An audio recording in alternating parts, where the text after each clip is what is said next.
Have you ever said yes when every fiber of your being wanted to say no? Picture this. It's 9 p.m. on a Tuesday. You're exhausted, your body aches for rest, and tomorrow's presentation still sits unfinished on your laptop. Your phone lights up a text from a friend asking if you can help them move this weekend. Your chest tightens. You know you're already overcommitted. You know you need that weekend to recover, but your fingers are already typing. Of course. What time? The moment you hit send, a familiar weight settles in your stomach, a mix of resentment, anxiety, and something darker you can't quite name. You've done it again. You've abandoned yourself to keep someone else comfortable. This isn't occasional kindness. This is a pattern that's stealing your peace, one yes at a time. You're canceling your own needs, silencing your own voice, betraying your own boundaries, all while wearing the mask of the good person, the helpful one, the one who never lets anyone down. Except you're letting down the one person who needs you most, yourself. Today, you're going to discover ancient Buddhist teachings that have helped countless people break free from this exhausting cycle, not by becoming selfish or cold, but by understanding a profound truth the Buddha taught 2,500 years ago. Real compassion begins with yourself. You cannot pour from an empty cup. You cannot offer genuine love when you're running on resentment and depletion. The Buddha called this samma kammanta, right action, and it includes the sacred act of honoring your own truth. What you're about to learn isn't just theory. These are practical teachings that will show you how to set boundaries without guilt, how to say no without crumbling, and how to reclaim the peace that people-pleasing has stolen from you. Before we begin, if you find value in these teachings, I invite you to subscribe to the Buddhist Story channel. Each week, we explore ancient wisdom for modern struggles, helping you find peace, set boundaries, and live authentically. It's a community of people learning to honor themselves while staying compassionate. Hit subscribe so we can continue this journey together. Now, let's dive into the first teaching. The first teaching, understanding the root of your people-pleasing. The Buddha taught something that might surprise you. Your people-pleasing isn't really about being kind. It's about fear. He called this bhaya, the deep, primal fear that if you're not constantly performing, accommodating, and sacrificing, you'll be abandoned, rejected, or unloved. This fear lives so deep in your nervous system that you've mistaken it for virtue. In the Dhammapada, the Buddha says, you yourself, as much as anybody in the entire universe, deserve your love and affection. But for people-pleasers, this teaching feels almost dangerous. How can you love yourself when you've been trained by family, by culture, by 1,000 small moments that your worth depends on your usefulness to others? The teaching of anatta, non-self, helps us understand this differently. When the Buddha spoke of non-self, he wasn't saying you don't matter. He was saying that the self you're trying so desperately to make lovable through people-pleasing is actually a construct, a story, an idea that keeps you trapped. You think, if I say no, they'll think him selfish. But who is this I that's so terrified of being seen as selfish? It's not your true nature. It's a learned pattern, a protective mechanism that once kept you safe, but now keeps you small. Sarah's story. Sarah, a 3-4-year-old non-profit director, came to meditation practice after what she called her breakdown disguised as a breakthrough. For 15 years, she'd been the person everyone could count on. Her colleagues dumped their projects on her desk with a cheerful, "You're so good at this." Her family expected her at every gathering, often volunteering her time without asking. Her friends knew she'd answer texts at 2 a.m. when they needed to talk. Then one Thursday afternoon, sitting in yet another meeting where she'd been assigned 3 more tasks she didn't have time for, something inside her simply stopped. Not dramatically, not with anger or tears, just a quiet, devastating realization. I don't even know what I want anymore. I've spent so long being what everyone needs that I've disappeared. That night, Sarah found a local meditation center and nervously asked the teacher, "Is it selfish to want my own life back?" The teacher, a kind woman with laugh lines around her eyes, smiled and said, "The Buddha taught metta, loving kindness. The practice always begins with the same words. May I be happy. May I be peaceful. May I be free from suffering. Always I first, not because you matter more than others, but because you cannot truly love others until you learn to love yourself." Sarah started with 5 minutes of metta practice each morning. She'd sit on her bedroom floor, hand on her heart, and whisper the words, "May I be happy. May I be peaceful. May I be free from suffering." For the first 2 weeks, she cried every single time. The kindness felt foreign, almost painful. She'd spent so long being kind to everyone else that receiving her own kindness felt like touching a wound she didn't know she had. But slowly, something shifted. The practice gave her a small, quiet space where she could hear her own voice again. And from that space, she began to make different choices. Practice, the self-compassion breathing space. Right now, wherever you are, try this practice that Sarah learned. You can do this in 60 seconds. Place both hands over your heart. Feel the warmth of your own touch. Close your eyes if it feels safe. Take a deep breath in through your nose for a count of 4. Hold it gently for 2 counts.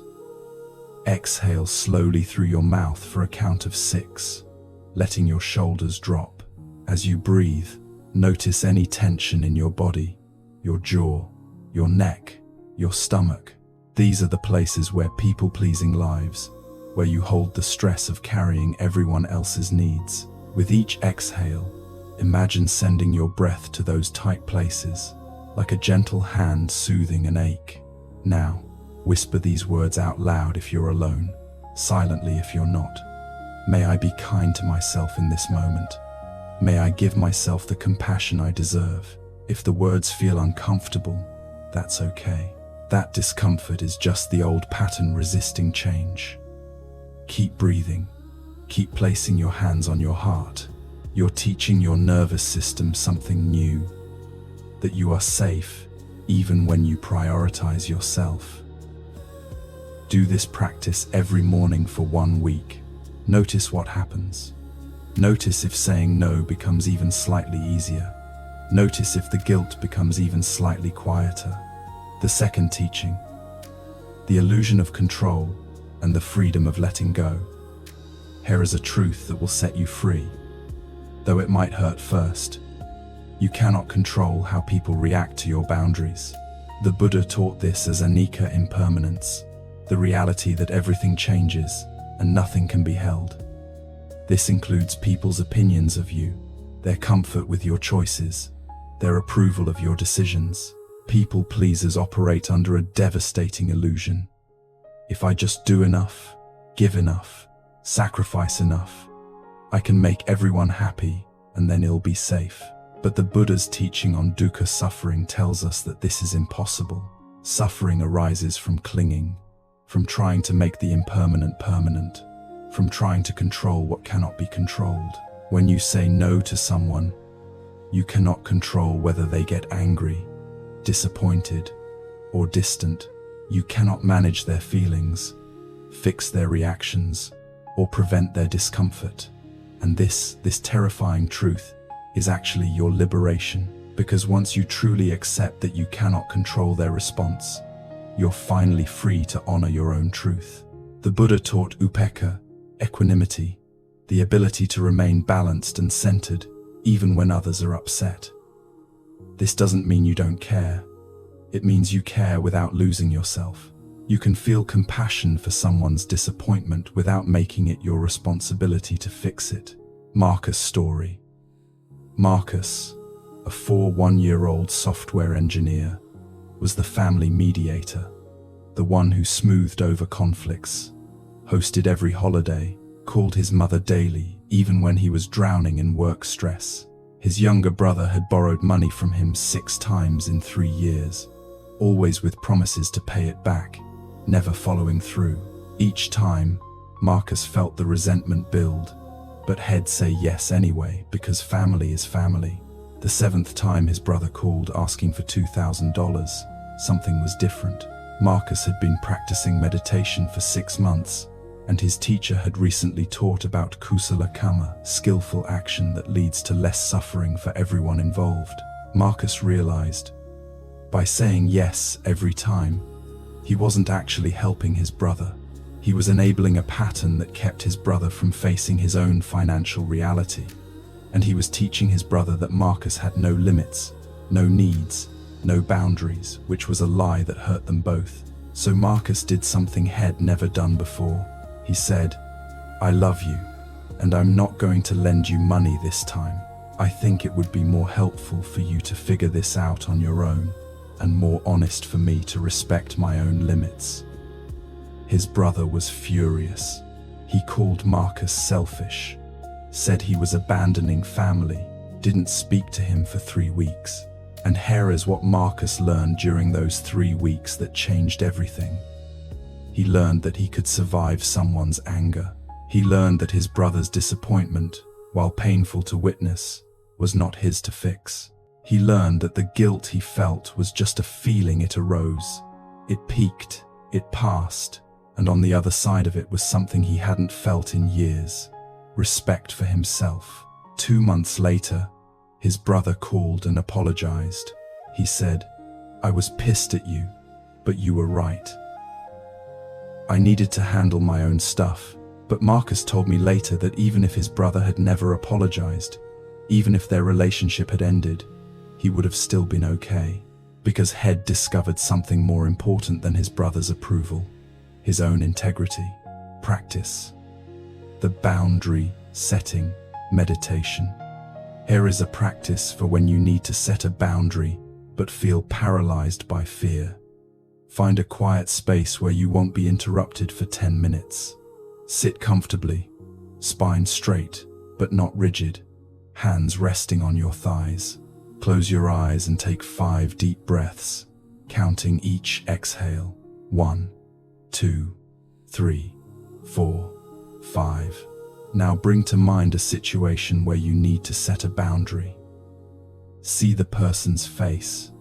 Feel the request or expectation that you want to say no to. Notice where fear lives in your body. Maybe your chest tightens, your throat closes, your stomach clenches. Don't try to change it. Just notice it with curiosity. Now imagine 2 paths in front of you. On the left path, you say yes again. Walk down that path in your imagination. Where does it lead in 1 week, 1 month, 1 year? How do you feel about yourself? What does your life look like when you keep abandoning your truth? Now return to the center and imagine the right path, the path where you honor your boundary. See yourself saying no with kindness but firmness. Yes, the person might be disappointed. Feel that. But then keep walking down this path. Where does it lead? Who are you becoming when you honor yourself? What becomes possible? The Buddha taught that we always have a choice in how we respond. This meditation helps you see clearly. The temporary discomfort of setting a boundary leads to lasting peace. The temporary comfort of people-pleasing leads to lasting resentment. End the meditation by placing your hands in prayer position at your heart. Bow to yourself. Literally bow your head toward your hands as a gesture of respect for your own courage. Whisper, "I honor my truth. I release what I cannot control. I trust myself to navigate whatever comes." Practice this meditation before difficult conversations. It will anchor you in your deeper wisdom. Beneath the fear, the 3rd teaching, compassion without self-betrayal. This might be the most important teaching of all. The Buddha's path of compassion never asks you to betray yourself. Never. In fact, self-betrayal, what the Buddha might call hiriyottappa, moral shame and fear of wrongdoing, turned inward, is its own form of suffering that you must end. The Metta Sutta, one of Buddhism's most beloved texts on loving kindness, teaches us to cultivate metta, boundless, unconditional love. But look carefully at how the practice is structured. It always begins with directing loving kindness toward yourself first. May I be happy. May I be healthy. May I live with ease. Only after you've established this foundation do you extend it outward to others. This isn't selfishness. This is wisdom, because true compassion has boundaries. It says, I see your pain, and I care about you, and I will not destroy myself to save you. Both things can be true at the same time. The Buddha taught the middle way, Majjhima Patipada, the path between extremes. For people pleasers, this means finding the balance between two false paths. The path of complete self-sacrifice, which leads to burnout, resentment, and loss of self, and the path of cold indifference, which leads to isolation and hardness of heart. The middle way is this: I care deeply, and I honor my limits. I want to help, and I respect my capacity. I love you, and I also love myself. Lisa's story. Lisa, a 28-year-old teacher, had a best friend from college, Rachel, who was going through a painful divorce. Every night for 6 months, Rachel called Lisa crying, processing her grief, asking for advice. Lisa showed up for every call, sometimes staying on the phone until midnight, then dragging herself to school, the next morning exhausted and depleted. Lisa loved Rachel. She genuinely wanted to support her friend through this devastating time, but she was drowning. Her own work was suffering. Her relationship with her partner was strained because she had no energy left for it. She stopped exercising, stopped reading, stopped doing anything that nourished her. She was pouring from a cup that had run dry months ago. One evening, her meditation teacher shared this story from the Pali Canon. Once, a monk asked the Buddha, "How far should my compassion extend?" The Buddha picked up 2 cups. He filled one with water until it overflowed. "This," he said, "is compassion without wisdom. It wastes what it has and helps no one." Then he filled the second cup 3/4 full. "This," he said, "is wise compassion. It gives what it can sustain giving.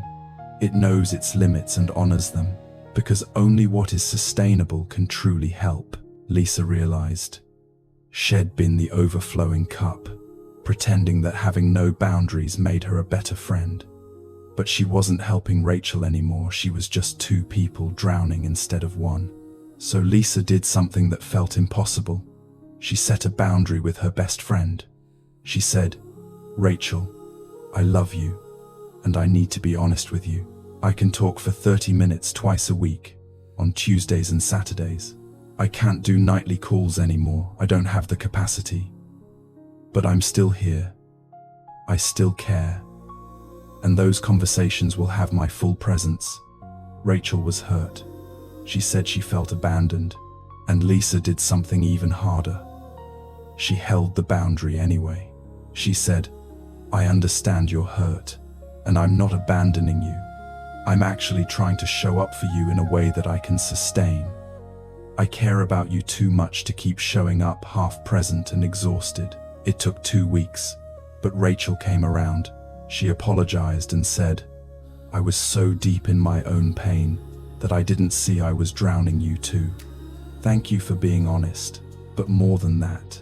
And Lisa says this was the real transformation. Rachel started going to therapy, joining a divorce support group, building a wider circle of support. Lisa's boundary actually helped Rachel develop more resources, not fewer. And Lisa, she got her life back. She could show up for Rachel on Tuesdays and Saturdays with genuine presence, love, and energy. The boundary didn't end their friendship. it saved it. Practice the sustainable compassion practice. This practice helps you distinguish between compassion that nourishes and compassion that depletes. You'll need paper and pen for this one. Draw a circle on your paper.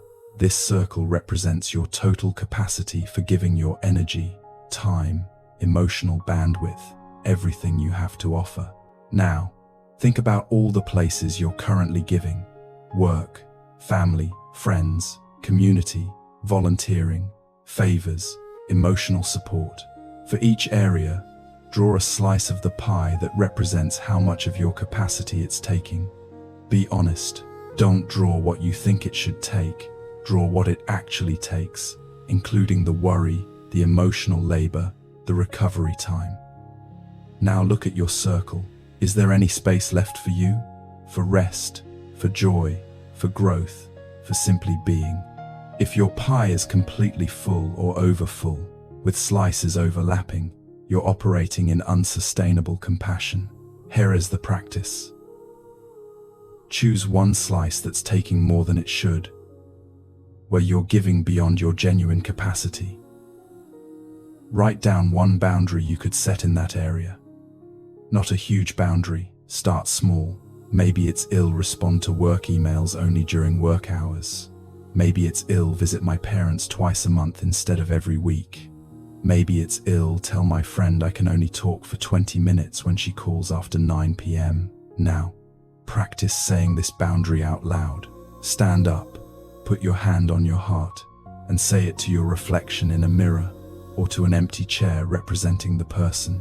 Name: I care about you, and I need to be honest about my limits. Your boundary. This isn't about loving you less. It's about loving both of us enough to be honest. Notice what feelings come up. Fear, guilt, relief. All of these are normal. The Buddha taught that we must feel our feelings fully without being controlled by them. Breathe with whatever arises. Say your boundary again and again until your nervous system begins to recognize, this is what honoring myself sounds like. Tomorrow, not someday. Tomorrow, take one small action to implement this boundary. Send the text, have the conversation, make the change, and then practice the meditation from earlier. Hands on heart, breathing deeply, whispering, I honor my truth. I release what I cannot control. I trust myself to navigate whatever comes. This is how you reclaim your peace. One boundary at a time, one honest conversation at a time, one moment of self-honoring at a time. The fourth teaching, the sacred art of saying no without explanation. One of the most liberating truths the Buddha taught is found in the concept of sakka truthfulness. But here is what most people miss.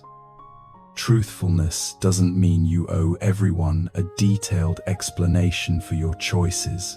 The Buddha himself, when asked questions that would not lead to liberation, sometimes remained silent. This silence wasn't avoidance, it was wisdom. It was understanding that not every question deserves your energy. Not every no requires justification. People pleasers have been conditioned to believe that no is inherently unkind, unless it comes wrapped in elaborate apologies and explanations. You've learned to say, I'm so sorry, I wish I could, but I have this thing, and then this other thing, and I'm really overwhelmed, and maybe next time, I feel terrible about this. You're not actually saying no, you're negotiating, defending, apologizing for your own existence. But the Buddha taught virya, effort, energy, and part of wise effort is not wasting your precious life force, explaining and justifying your boundaries to people who aren't genuinely trying to understand them. Sometimes, no is a complete sentence. Sometimes, I'm not available for that is all the explanation anyone needs. This doesn't mean being cold or cruel. The Buddha's teaching on samma, right speech, includes being truthful, kind, and beneficial. You can say no with warmth and firmness at the same time. The formula is simple. Acknowledge, decline, redirect, if appropriate. Thank you for thinking of me. I won't be able to do that. I hope you find the help you need. Done. David's story. David, a 38-year-old graphic designer, was the family technology support system. Every Sunday, without fail, his phone would ring with requests. Can you fix my printer? Why is my email not working? Can you help me set up this app? His siblings, his parents, his aunts and uncles, they all had his number, and they all assumed his time was infinitely available. David loved his family, but these calls had become suffocating. Each request meant an hour on the phone walking someone through basic tasks, or worse, driving across town to fix something that a YouTube video could have solved. Had tried setting boundaries before, but every time he said no, he felt compelled to explain. I'm really swamped with work this week, 3 deadlines, and my back is hurting, and I promised my partner we'd have a date night. The explanations became negotiations.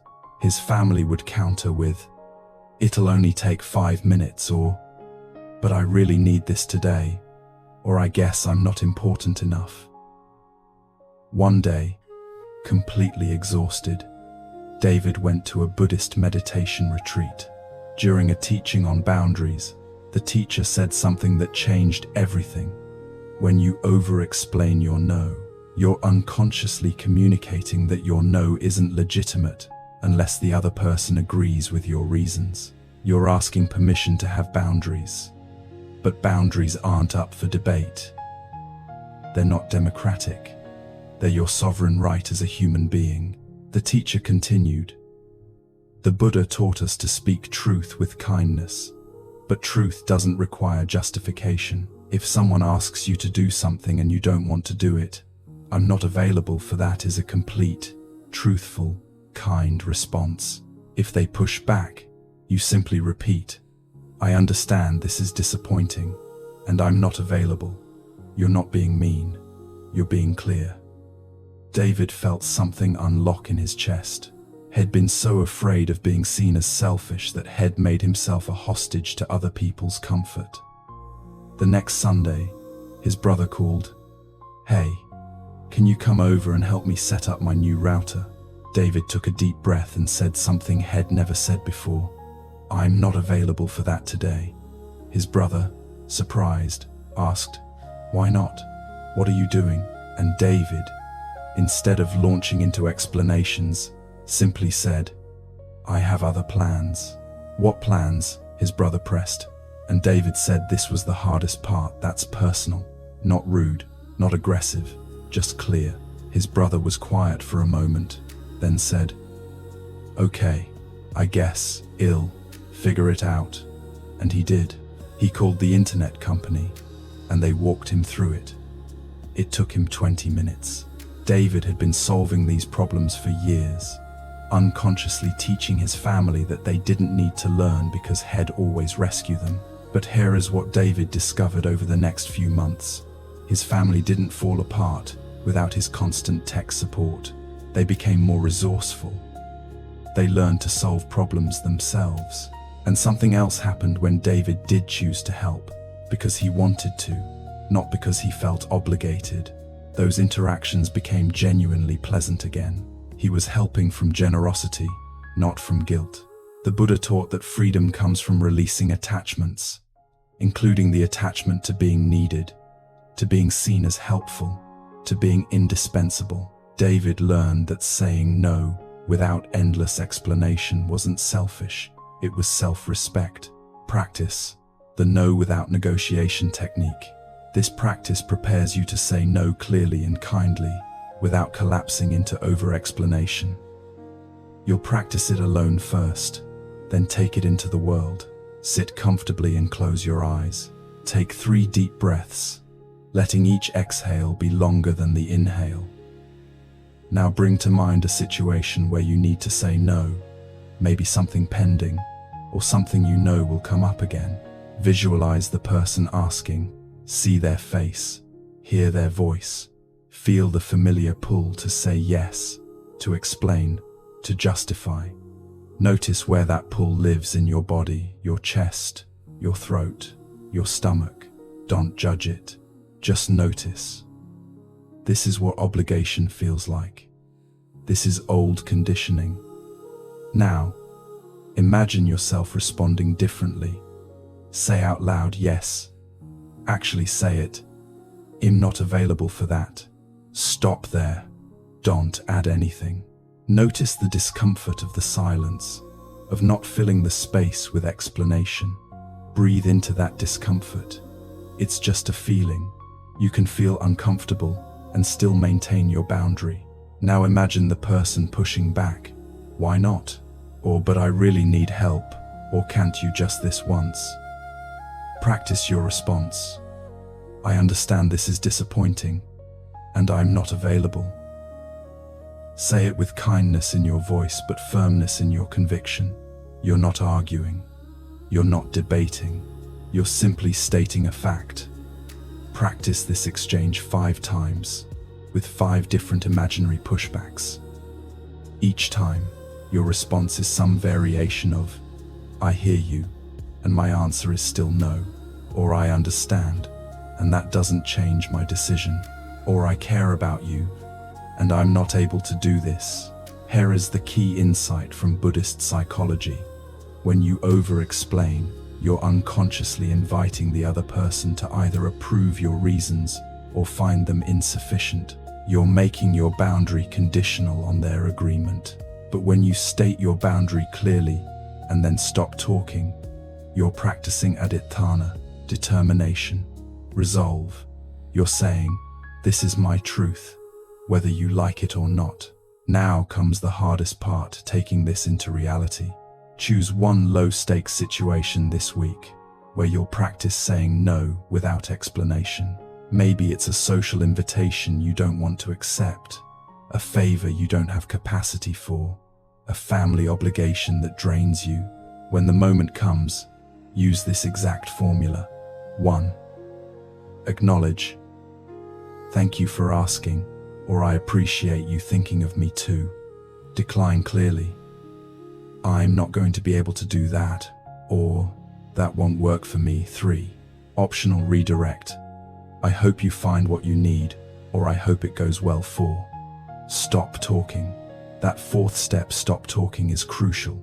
Every word after your no is a potential opening for negotiation. Practice silence. Let there be awkwardness. The discomfort won't kill you. In fact, sitting with discomfort without trying to fix it is itself a powerful meditation practice. After you've done it, notice what happens. The person might be disappointed, but notice they survive. You survive. The relationship survives. And you've just taught your nervous system something revolutionary. I can say no and still be okay. The 5th teaching, recognizing the difference between guilt and intuition. Here is where the path gets subtle, and this is where many people pleasers get stuck. How do you know when you're being selfish versus when you're honoring healthy boundaries? How do you distinguish between true guilt when you've actually violated your values and false guilt, the learned response from years of conditioning that your needs don't matter? The Buddha taught about yoniso manasikara, wise attention, careful discernment. This is the practice of looking clearly at your own mind, distinguishing between thoughts that lead to liberation and thoughts that lead to suffering. When it comes to guilt, this discernment is essential. True guilt arises when you've actually caused harm, when you've been cruel, dishonest, or violated your own integrity. This guilt is useful. It's your conscience saying, that wasn't aligned with who you want to be. Make amends. Do better. The Buddha taught this as part of Tapa, the healthy sense of moral conscience that guides us towards skillful action. But false guilt, the guilt that people pleasers carry like a heavy backpack everywhere they go, is different. False guilt arises when you've done nothing wrong, but you feel wrong anyway. It's the guilt you feel when you say no to something you genuinely can't do, when you take time for yourself, when you have needs, when you're not available to solve everyone's problems. When you exist as a separate person with your own life, this false guilt isn't your conscience, it's your conditioning. It's the voice of every authority figure who taught you that your worth was contingent on your usefulness. It's the internalized message that you're only lovable when you're serving. And here is the truth the Buddha would tell you. This isn't wisdom, this is moha, delusion, confusion, a fundamental misunderstanding of your own nature. Your intuition, your deeper wisdom, sounds completely different from guilt. Intuition is calm, clear, grounded. It doesn't scream or panic or catastrophize. It simply knows. When your intuition says this isn't right for me, it feels like truth settling into your bones, even if it's uncomfortable. When guilt speaks, it sounds frantic, shaming, apocalyptic. If you don't do this, everything will fall apart. You're a terrible person. You're selfish. You'll be abandoned. Jennifer's story. Jennifer, a 5-year-old nurse and mother of 2, came to Buddhism during what she calls her guilt crisis. Her mother, who had always been controlling and critical, was aging and increasingly demanding. She expected Jennifer to call daily, visit 3 times a week, manage all her medical appointments, and essentially put her own life on hold to be available at all times. Jennifer was drowning. Her marriage was strained because she was always exhausted and irritable. Her children felt neglected. Her own health was deteriorating. Shed developed insomnia and chronic headaches from stress. But every time she thought about setting boundaries with her mother, crushing guilt flooded her system. She raised me. She sacrificed for me. How can I not be there for her now? What kind of daughter am I? At her first meditation class, the teacher taught a practice from the Satipatthana Sutta, the foundations of mindfulness. One of these foundations is Vedana Anupassana, observing feelings with clear awareness, noticing whether they're pleasant, unpleasant, or neutral, and watching them arise and pass without clinging or pushing away. The teacher said, "Guilt is just a feeling. Like all feelings, it arises, it persists for a while, and it passes. You don't have to obey it. You can feel guilty and still make a different choice. The question is, when you sit with the guilt and look beneath it, what do you find? Fear, conditioning, or genuine wisdom that you violated your integrity?" Jennifer started practicing this discernment. Every time guilt arose about her mother, she would stop, sit with it, and ask, "Is this true guilt because I've been cruel or harmful, or is this false guilt because I'm not sacrificing enough?" She realized something profound. She had never been cruel to her mother. She called regularly. She visited often. She cared deeply about her mother's well-being. But her mother's expectations were limitless. There was no amount of attention that would ever be enough. And Jennifer had been measuring herself against an impossible standard, feeling guilty for not achieving the impossible. Her intuition, the calm, clear voice beneath the guilt, kept saying, "You're doing enough, more than enough. You're allowed to have your own life. Your mother's unhappiness is not your responsibility to fix." But accepting this truth meant tolerating the guilt without trying to make it go away by giving in. It meant feeling the discomfort of her mother's disappointment and not rescuing either of them from it. So Jennifer made a decision. She would call her mother 3 times a week and visit once a week. She would help coordinate medical care, but she wouldn't drop everything for non-emergencies. She would love her mother and honor her own limits. When Jennifer told her mother about these new boundaries, her mother responded with rage and tears. She said Jennifer was abandoning her, that she was selfish, that she'd be sorry when her mother was gone. Every word was designed to activate Jennifer's guilt, and it worked. The guilt came in waves so strong, Jennifer almost backed down, but she'd been practicing. She sat with the guilt, breathed with it, and asked, "Have I actually been cruel? Have I actually abandoned her?" The answer was no. She was still showing up consistently, just not unlimitedly. The guilt was real. The feeling was real. But the accusation wasn't true. It took 6 months. But something extraordinary happened. Jennifer's mother eventually adjusted. She stopped calling in crisis mode for non-crises. She found other friends and resources. She even apologized one day, saying, "I know I was being too much. I was just scared." But even more important than her mother's adjustment was Jennifer's internal transformation. She learned to feel guilt without being controlled by it. She learned that she could tolerate someone's disappointment without fixing it. She learned that her intuition, that calm, clear knowing, was a more reliable guide than the panicked voice of guilt. Now, when guilt arises, Jennifer has a practice. She puts her hand on her heart and asks 3 questions. 1. Have I actually violated my integrity or been cruel? 2. Am I taking responsibility for something that isn't mine to carry? 3. What is my deeper wisdom telling me beneath this feeling? These questions, practiced with the honest self-inquiry the Buddha taught, help her distinguish between conscience and conditioning. Practice. The guilt versus intuition inquiry. This is a journaling practice combined with meditation. You'll need paper, a pen, and 20 minutes of uninterrupted time. Begin by sitting comfortably and taking 10 deep breaths, counting each one. Breathing in, I am aware of my in-breath. Breathing out, I am aware of my out-breath. This is anapanasati, mindfulness of breathing, the foundational practice the Buddha taught. Once you feel centered, bring to mind a situation where you're feeling guilty about a boundary you've set or want to set. Really feel the guilt in your body. Where does it live? Your chest, your throat, your stomach. Notice its texture.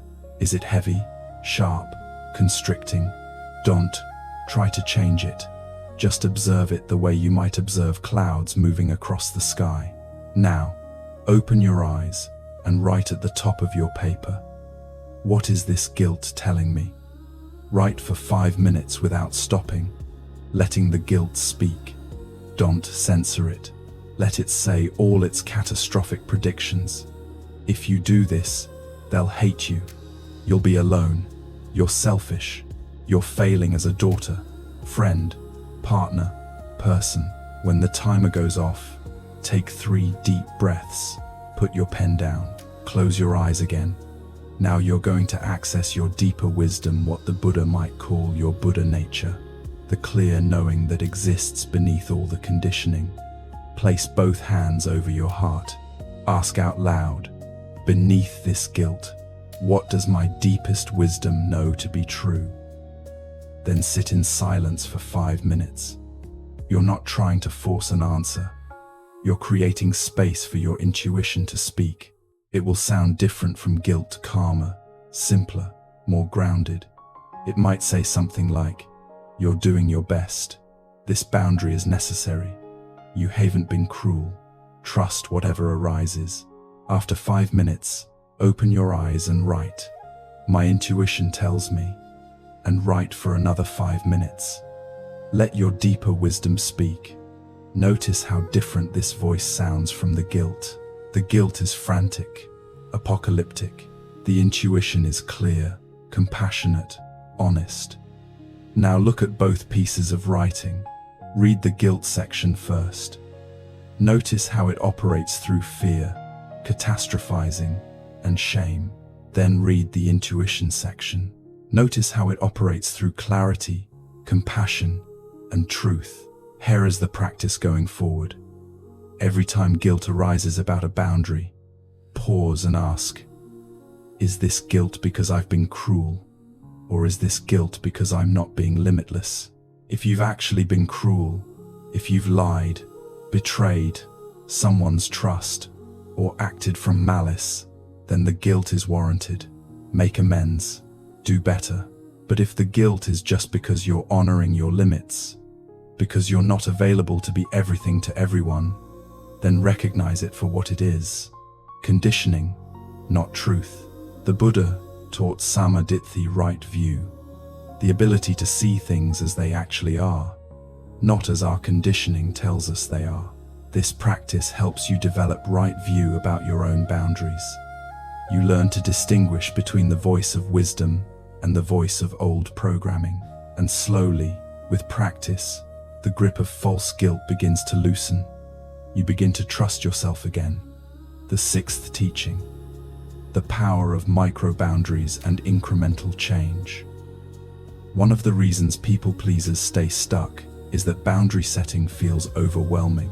You imagine having to make these huge, dramatic declarations, cutting people off, having intense confrontations, completely restructuring your life overnight. This all-or-nothing thinking is itself a trap, and it's not what the Buddha taught. The Buddha's path is called the gradual training anupabbasika. It's not about massive revolutionary change that happens in one moment. It's about small, consistent steps that compound over time. Think of how a river carves through rock, not through force, but through persistence. Each drop of water, on its own, does almost nothing. But thousands of drops, over time, reshape the landscape. This is how you reclaim your peace. Not through one huge boundary, but through countless micro-boundaries. Small moments where you choose yourself, where you honor your truth, where you say, "Not right now," or "That doesn't work for me," or "I need a minute." These moments feel insignificant in isolation, but they're building something profound, a new relationship with yourself. The teaching of Iddhipada, the basis of spiritual power, includes one quality called citta, which means mind or intention. It's about the power of consistent mental direction. Every time you set a micro-boundary, you're training your mind, rewriting neural pathways, teaching your nervous system, "I matter, my needs are legitimate, I can choose." Micro-boundaries look like this: checking your phone only at certain times instead of being available 24/7. Taking 5 minutes alone when you get home from work before engaging with your family. Saying, "Let me check my calendar and get back to you," instead of immediately saying yes. Leaving the party when you're ready, not when you think it's polite. Unfollowing people on social media who drain your energy. These are small acts, but they're revolutionary for someone who has never put themselves first. There is us. Story. Teresa, a 52-year-old social worker, had been so consumed by everyone else's needs that she'd forgotten she was allowed to have preferences. She ate at restaurants other people chose. She watched movies other people wanted to see. She went on vacations planned around everyone else's schedules. When asked what she wanted, she'd genuinely draw a blank. The muscle of self-awareness had atrophied from lack of use. Her therapist suggested she start with something almost laughably small. Every morning, before checking her phone, before getting out of bed, she should ask herself one question: what do I want right now? Not what she should do, not what others needed from her. What did she want? At first, Teresa couldn't answer. She'd lie there, searching for the signal of her own desire, and find only static. But her therapist, who practiced Buddhism, explained, "The Buddha taught that we all have chanda, the desire for well-being. It's natural and healthy. You haven't lost it, you've just learned to ignore it so thoroughly that you can't hear it anymore. But it's still there, like a radio station you need to retune to." So Teresa committed to the practice. Every morning, lying in bed, "What do I want right now?" The first week, her answers were basic. "I want coffee. I want 5 more minutes of quiet. I want to not check my work email yet." Small, almost trivial desires, but she honored them. She got up and made coffee the way she liked it, not the way her partner liked it. She stayed in bed for 5 extra minutes. She left her phone in another room until after breakfast. Something was happening. She was finding the signal again. Week 2. The desires got more specific. I want to take a different route to work today. I want to eat lunch alone instead of with my co-workers. I want to listen to my music in the car, not the news. Each small choice was a micro boundary, a tiny assertion of self. By month 2, Teresa was making bigger choices. She signed up for a pottery class she'd been curious about for years, but had never pursued because there was no time translation. She'd never made herself a priority. When a friend invited her to a party she didn't want to attend, instead of saying yes reflexively, Teresa said, "Let me think about it," then actually thought about it and decided no. She sent a kind text. "I appreciate the invitation, but I'm going to sit this one out. Hope you have a great time." No elaborate explanation, just truth. The friend was fine. The world didn't end. Teresa spent that evening at home, doing pottery in her garage, and felt more herself than she had in years. Her breakthrough moment came 6 months into the practice. She was at Sunday dinner with her extended family, a weekly obligation she'd never questioned. The conversation was draining, full of gossip and complaints. Teresa felt her energy being sucked out of her body, and for the first time, she heard the question, "What do I want right now?" The answer was immediate. "I want to leave." So she did.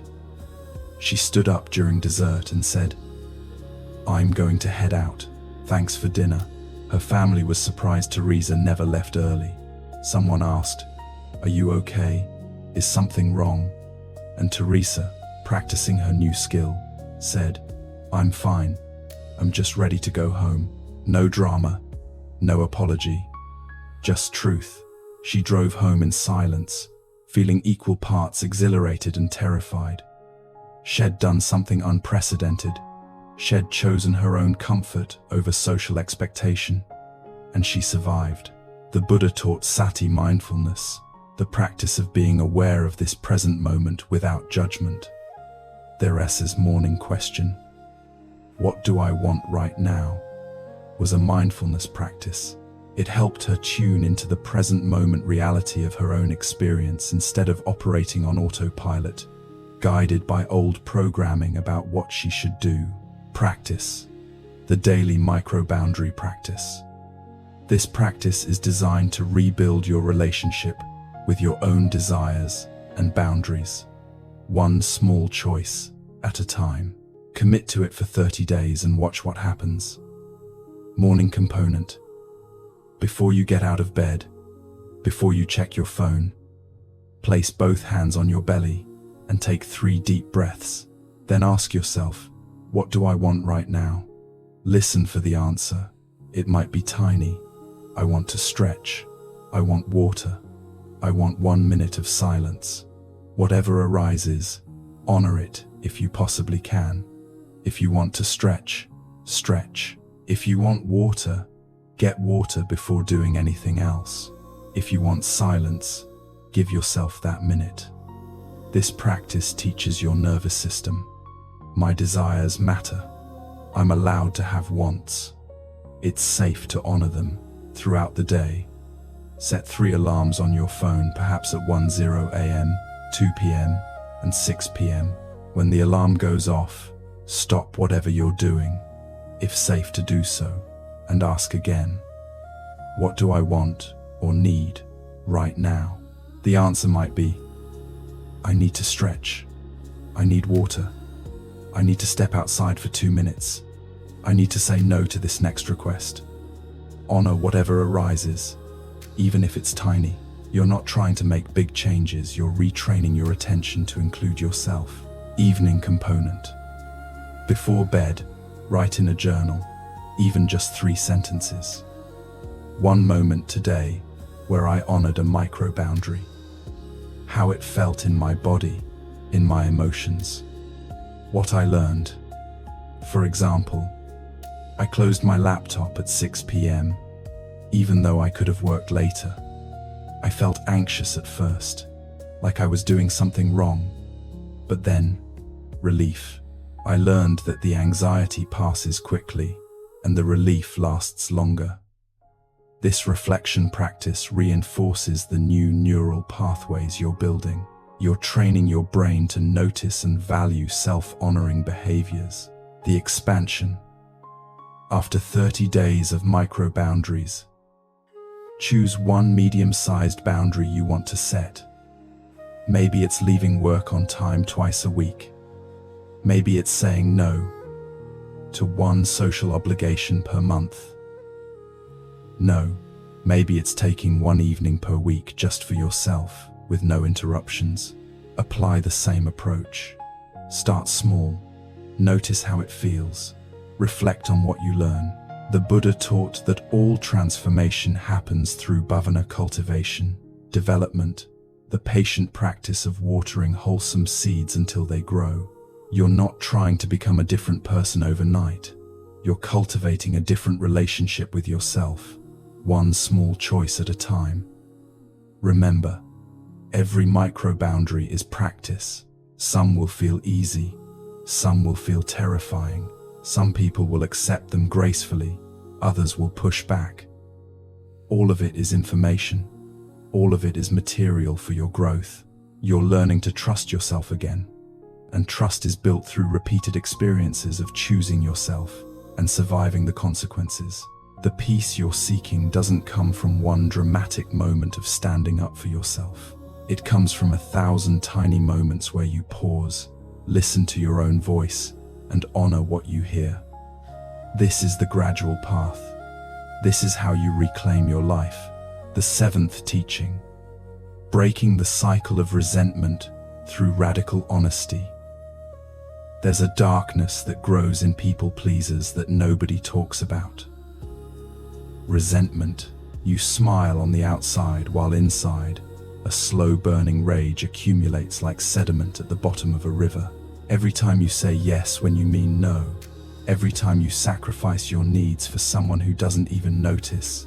Every time you swallow your truth to keep the peace, you're making a deposit into an account of resentment that will eventually demand payment. The Buddha understood this deeply.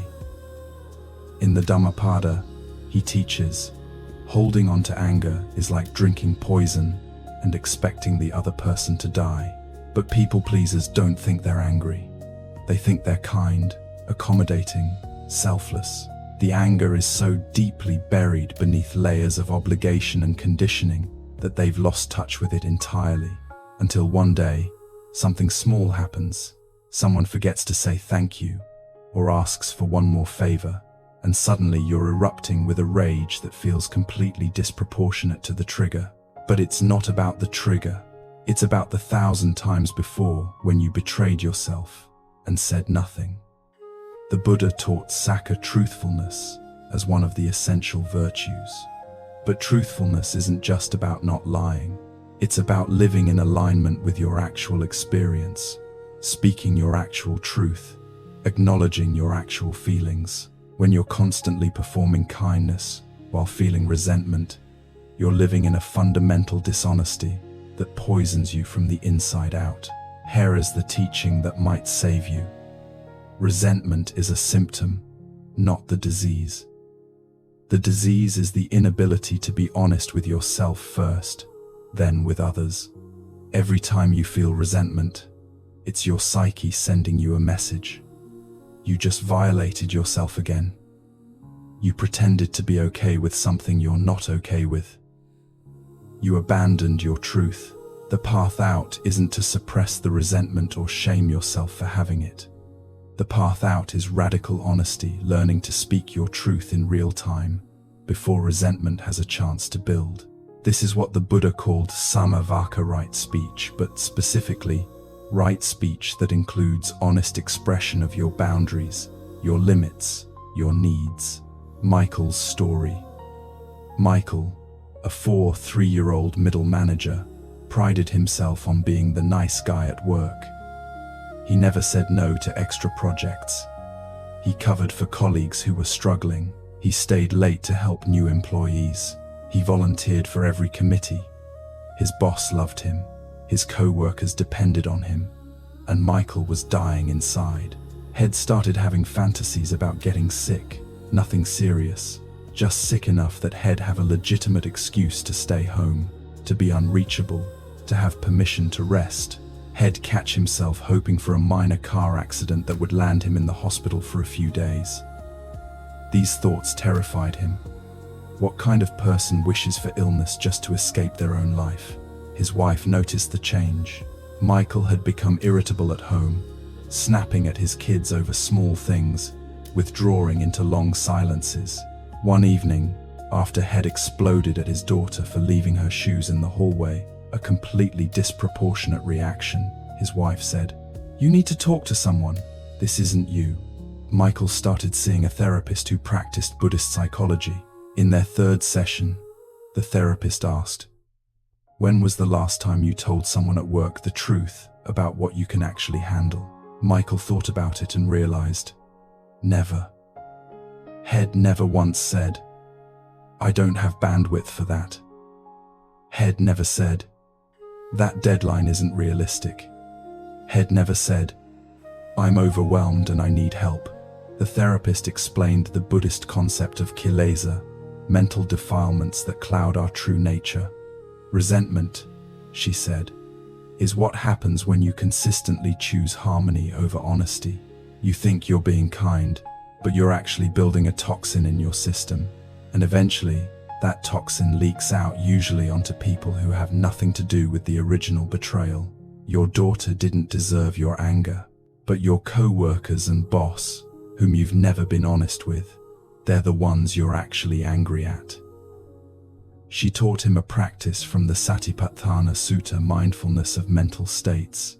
Start noticing, she said, the exact moment when resentment first appears. It doesn't come out of nowhere. There's always a moment someone asks you for something, and inside you feel a no, but outside you say yes. That's the moment. That's where resentment is born, and that's where you need to intervene. Michael started paying attention. The following week, his boss came to his desk at 4:30 p.m. on Friday with a small favor, a report that needed to be done by Monday morning. Michael's immediate internal response was, "No, absolutely not. I have plans this weekend. My son has a soccer game. I promised my wife we'd actually relax." But his mouth, operating on decades of conditioning, started to open to say, "Sure, no problem." And for the first time, Michael caught himself. He felt the moment, that split second, where his truth diverged from his words, and he made a different choice. "Actually," Michael said, his heart pounding, "I'm not going to be able to get to that this weekend. I have family commitments." His voice was shaking slightly. His boss looked surprised. This wasn't the Michael he knew. "Oh," his boss said, "Well, when can you have it done?" And Michael, continuing to practice this new skill, said, "I could get it to you by Wednesday." His boss frowned, clearly not thrilled, but said, "Okay, Wednesday works." And that was it. No catastrophe, no firing, no relationship-ending conflict. Just a boundary, spoken out loud, in real time, before resentment had a chance to form. But here is what happened inside Michael. As soon as his boss walked away, guilt crashed over him like a wave. The old voices started screaming, "You let him down. You're not a team player. He's going to remember this. You're going to get passed over for promotion." Michael felt nauseated. He almost went back to his boss to take back the boundary, but he remembered what his therapist had said. The guilt will come. It always does when you break an old pattern. But notice, is it guilt because you did something wrong, or is it just the discomfort of doing something new? Michael realized he hadn't done anything wrong. Head simply told the truth. The discomfort wasn't moral, it was just unfamiliar. That weekend, Michael went to his son's soccer game. He didn't think about work once. On Sunday evening, he felt something he hadn't felt in years. rested, not just physically, but spiritually. Head honored himself, and the resentment that had been his constant companion, that low-level rage that colored everything, was simply absent. Over the next 6 months, Michael continued the practice. Every time someone asked him for something, he'd pause, check in with himself, and respond honestly. Sometimes his honest answer was, yes, he genuinely had capacity and wanted to help. But often, his honest answer was no, or not right now, or I can do this, but not that. The most surprising thing? His relationships at work got better, not worse. When he stopped saying yes to everything, the yeses he did give became meaningful. People stopped taking him for granted because he'd stopped training them to do so, and the resentment that had been poisoning him from the inside out began to dissolve because he was no longer generating it. The Buddha taught anicca impermanence, the truth that everything changes. Michael's transformation showed him that even decades-old patterns can change when you commit to the practice of radical honesty. Practice, the resentment inventory and prevention practice. This is a two-part practice. First, you'll identify where resentment currently lives in your life. Then, you'll learn to prevent new resentment from forming. Part 1. The resentment inventory. Find a quiet space where you won't be interrupted for 30 minutes. Bring paper and pen. Sit comfortably and take 10 deep breaths, counting each one. Let your mind settle. Now, at the top of your paper, write, who or what am I resentful toward? Start listing. Don't censor yourself. Don't try to be noble or fair. Just write the raw truth.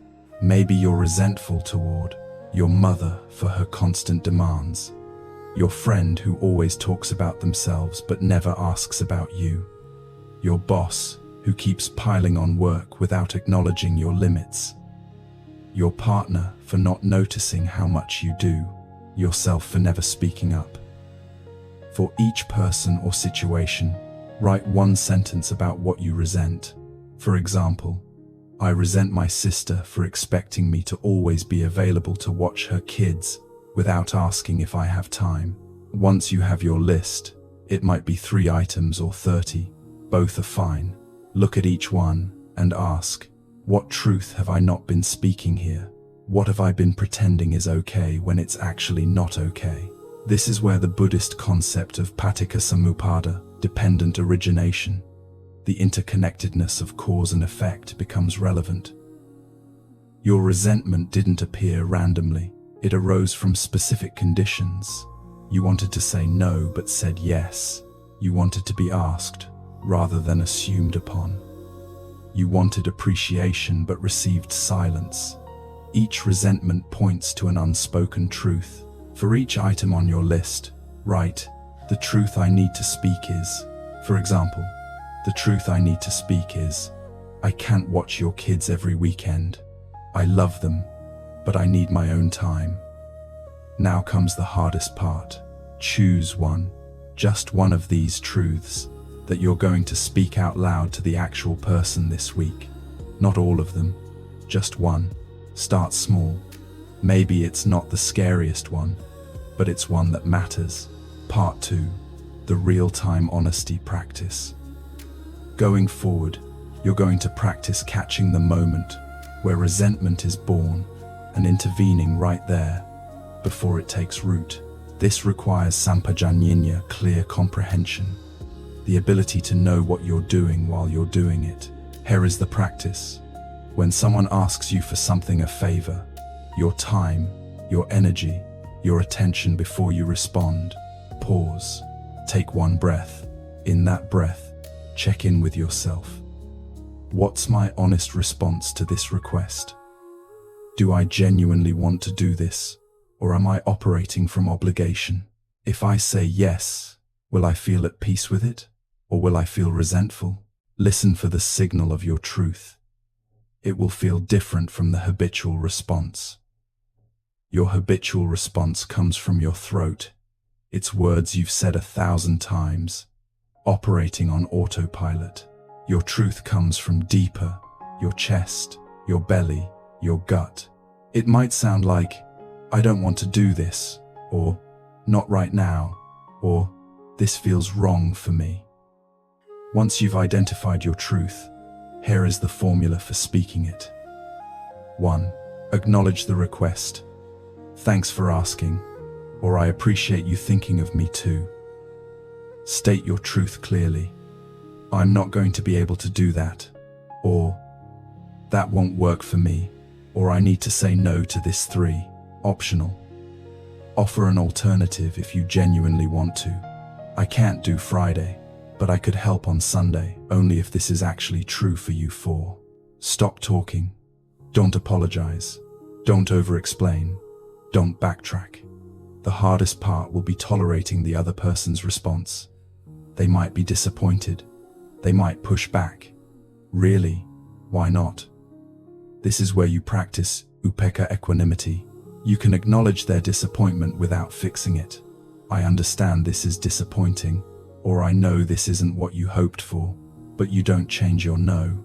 After you've spoken your truth, notice what happens in your body. You'll probably feel uncomfortable guilt, anxiety, fear. But underneath those feelings, if you pay close attention, there's something else. Relief, a sense of alignment, the feeling of having honored yourself. That night, journal about it. What truth did I speak today? How did the other person respond? What feelings came up for me? Did I feel any resentment, or did I feel clear? Over time, you'll notice something remarkable. The resentment that used to be your constant companion starts to dissipate, not because people stopped asking things of you, but because you stopped betraying yourself. You're generating less resentment because you're speaking truth in real time. The Buddha taught that suffering arises from tanha, craving or clinging. One form of clinging is clinging to the image of yourself as someone who never says no, someone who's always available, someone who has no limits. When you release that false image and start living in alignment with your actual capacity and truth, you're practicing the deepest form of letting go. And on the other side of that, letting go is the peace you've been seeking all along. The 8th teaching. Rebuilding your relationship with yourself after years of self-abandonment. If you've spent years, maybe decades, being a people pleaser, you've probably lost touch with who you actually are. Your preferences, your desires, your values, your boundaries, all of it has been buried under layers of accommodation. You've become so skilled at reading other people's needs and molding yourself to meet them that you've forgotten how to read your own signals. You're a stranger to yourself. The Buddha called this avijja, ignorance, not knowing, but it's a specific kind of not knowing yourself. And this is the deepest suffering of people pleasing. It's not just that you're exhausted from giving too much. It's that you don't even know what you'd do with your time and energy if you reclaimed it. The people pleasing has become your identity, and without it, you're not sure who you are. This teaching is about the journey home to yourself.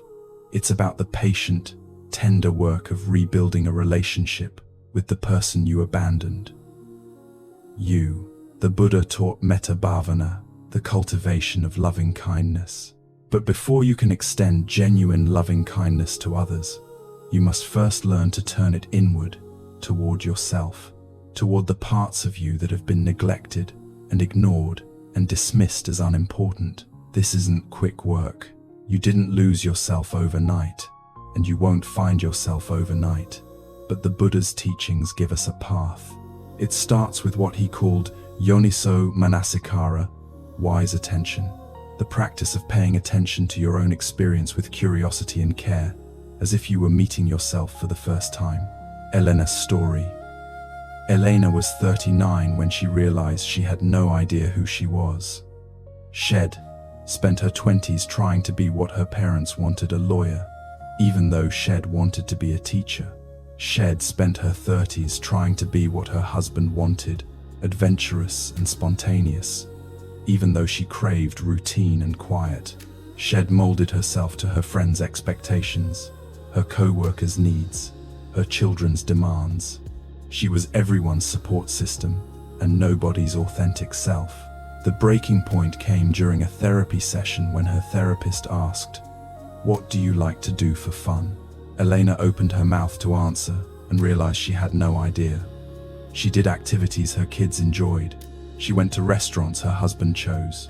She attended social events her friends organized. But what did Elena actually like? The question sent her into a spiral of panic and grief.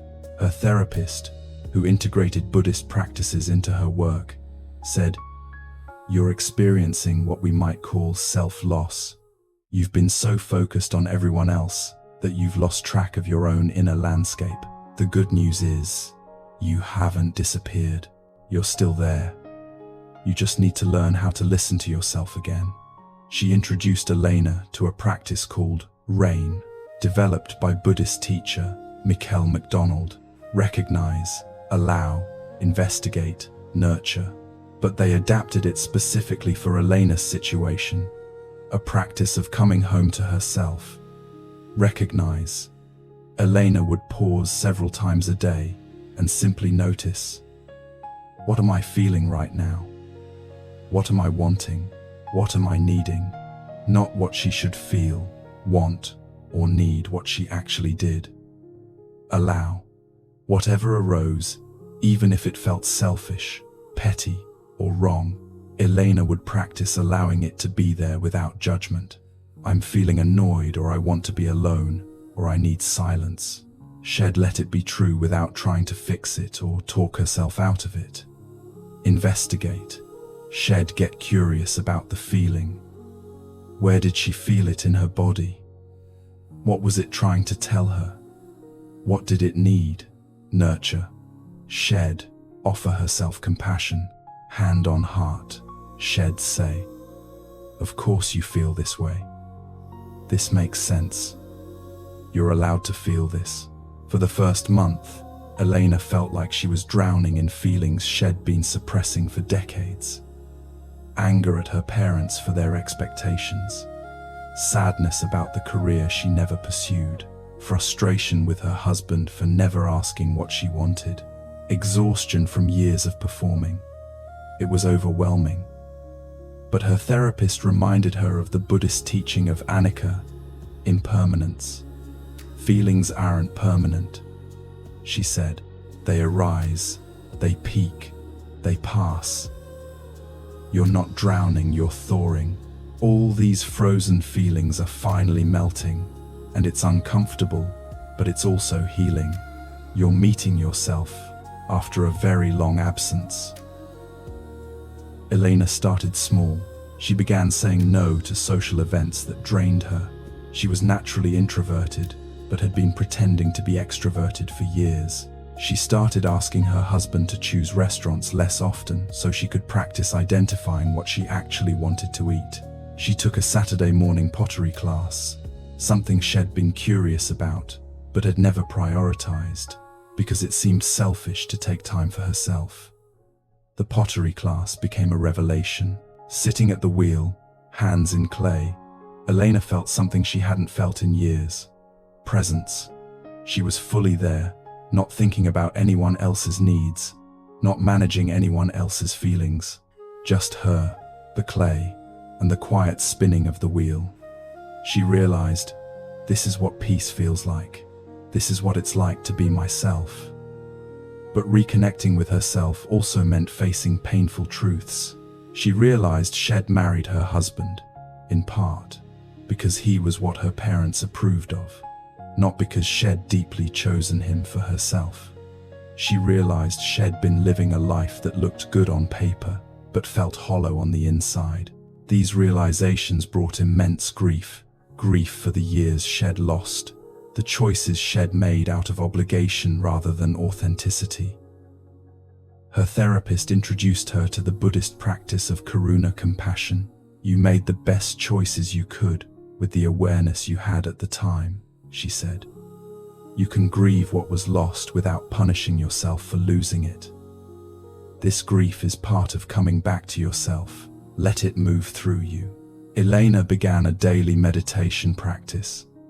Every morning, before anyone else woke up, she'd sit for 20 minutes. She'd start with breath awareness, just noticing the natural rhythm of her breathing. Then she'd do a body scan, slowly bringing attention to each part of her body, re-establishing connection with herself physically. Then she'd practice metta, starting with herself. May I be happy. May I be healthy. May I be safe. May I live with ease. At first, the words felt hollow, even painful. Years of self-abandonment had left her with such a deficit of self-love that receiving her own kindness felt foreign. But she kept practicing. The Buddha taught bhavana cultivation, development through repetition. She was cultivating a new relationship with herself, one breath, one moment of presence at a time. 6 months into this practice, something shifted. Elena was at a family dinner where her mother criticized her parenting choices, something that would have historically sent Elena into a shame spiral, frantically defending herself or apologizing. But this time, Elena felt a clarity she'd never experienced before. She looked at her mother and said, calmly, "I hear that you have opinions about my parenting.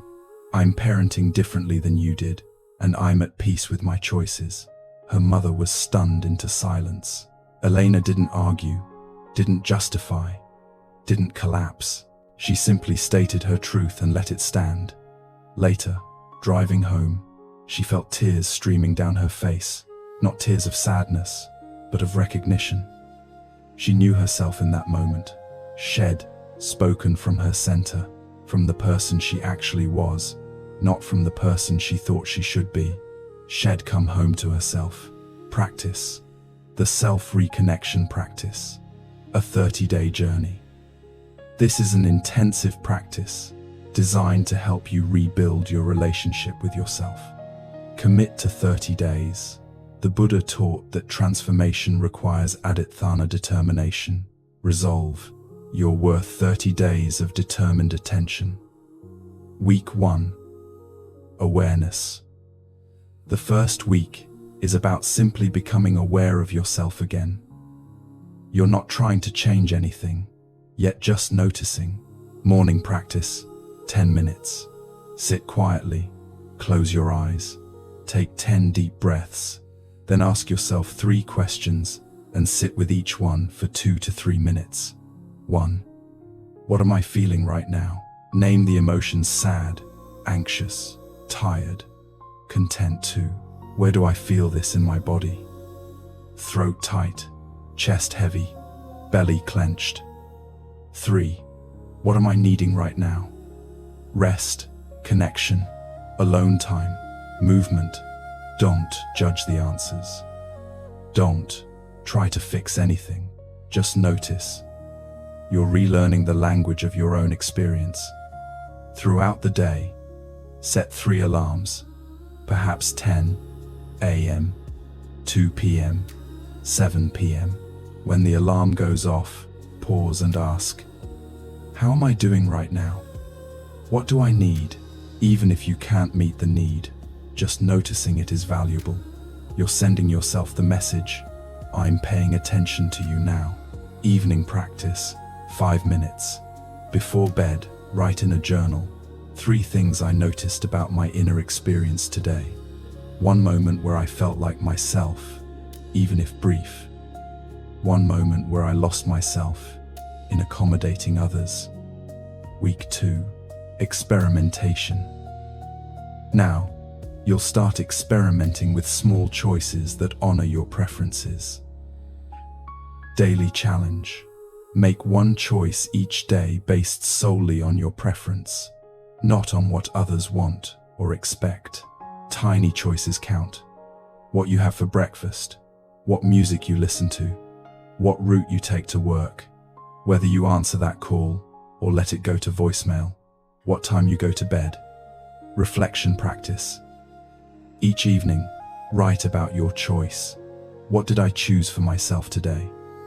How did it feel to honor my preference? What resistance or guilt came up?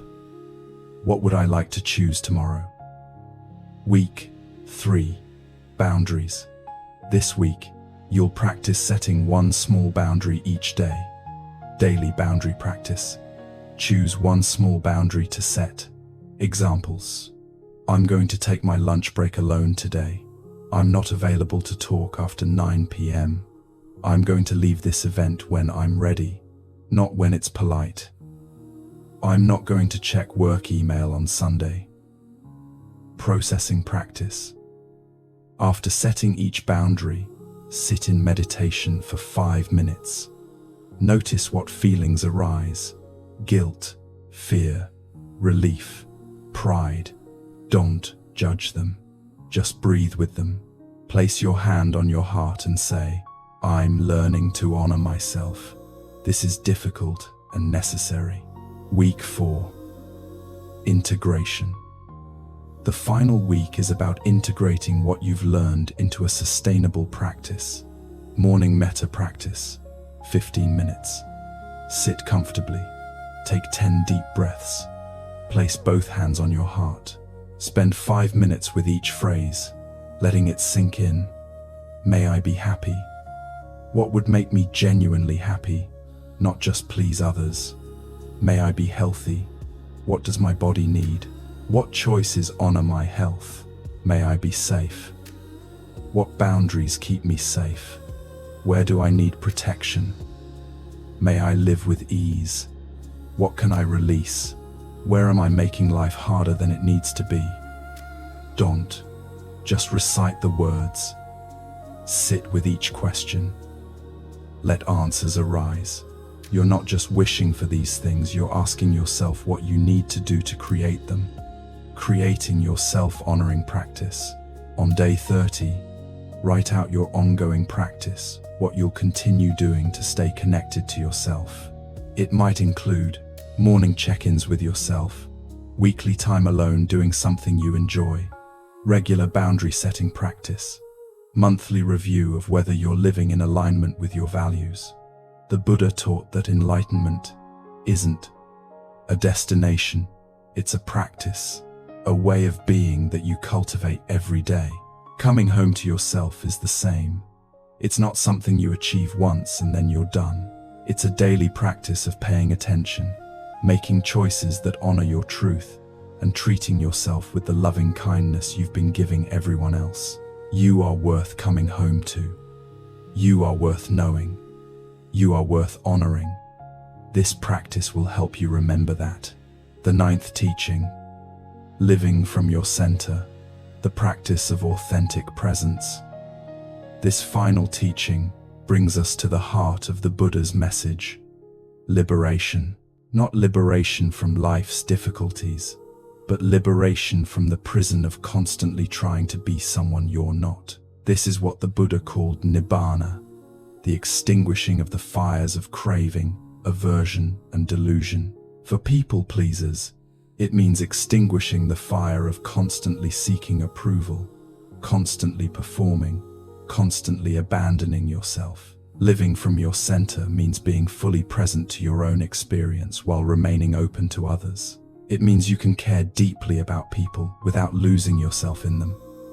It means you can show up authentically flawed, limited, human, without needing to be perfect or boundless or always available. The Buddha taught about sati sampajanyaya, mindfulness, and clear comprehension. This is the ability to know what you're experiencing as you're experiencing it, and to respond from awareness rather than conditioning. When you live from your center, you're not reactive, you're responsive.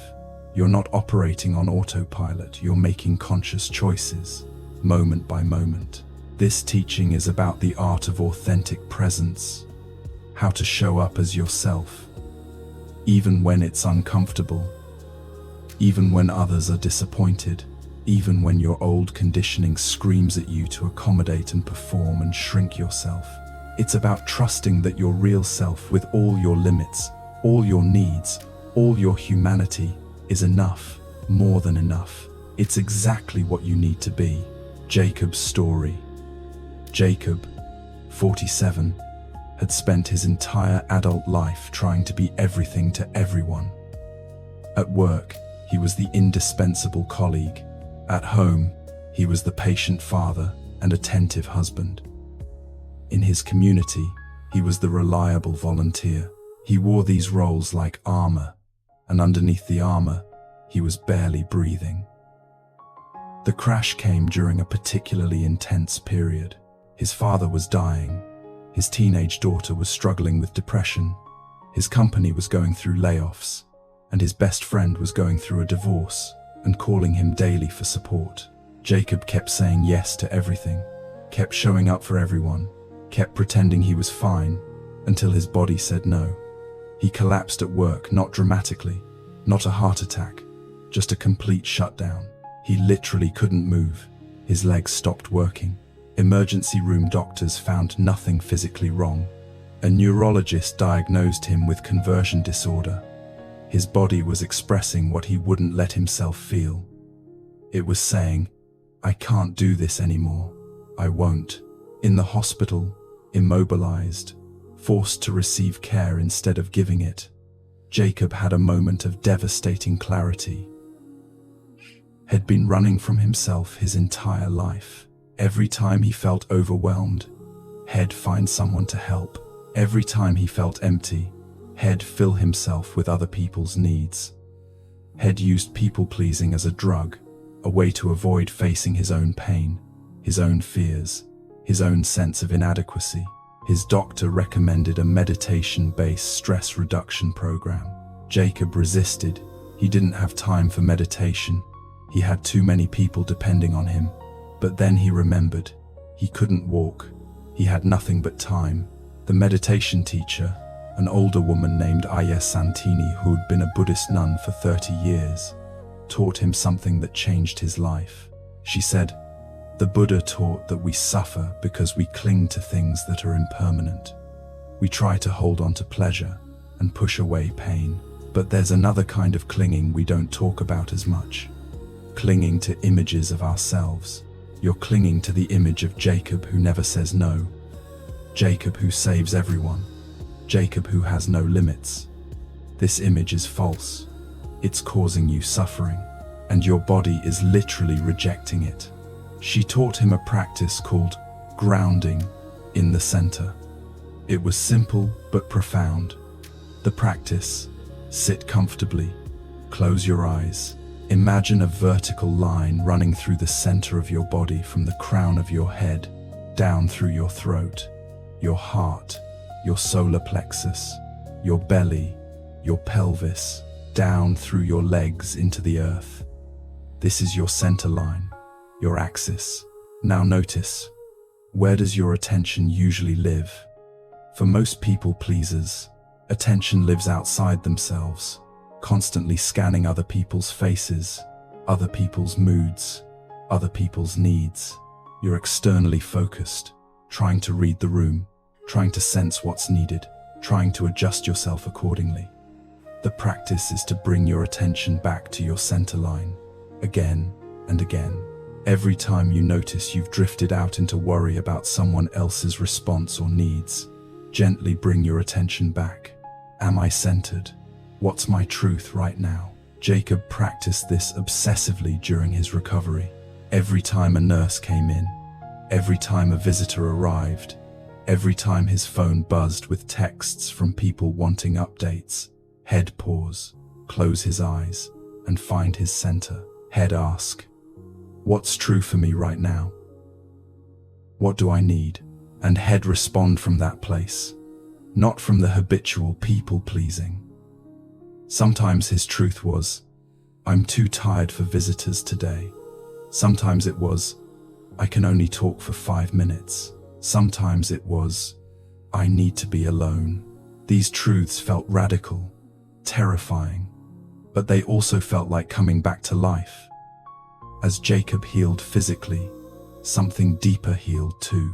He realized he'd been living his entire life from the outside in letting other people's needs and expectations dictate his choices. Now he was learning to live from the inside out, letting his own center, his own truth, guide him. When he returned to work, everything looked different. He saw clearly how he'd been enabling people's helplessness by always rescuing them.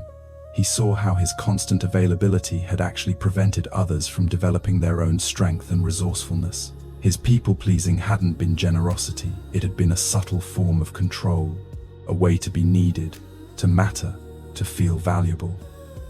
He started responding differently. When a co-worker asked him to cover their project, Jacob would pause, check in with his center, and sometimes say, "I don't have capacity for that." When his daughter wanted him to solve a problem with her friends, he'd pause and sometimes say, "I trust you to figure this out. I'm here if you need to talk through it, but I'm not going to fix it for you." The most remarkable thing happened.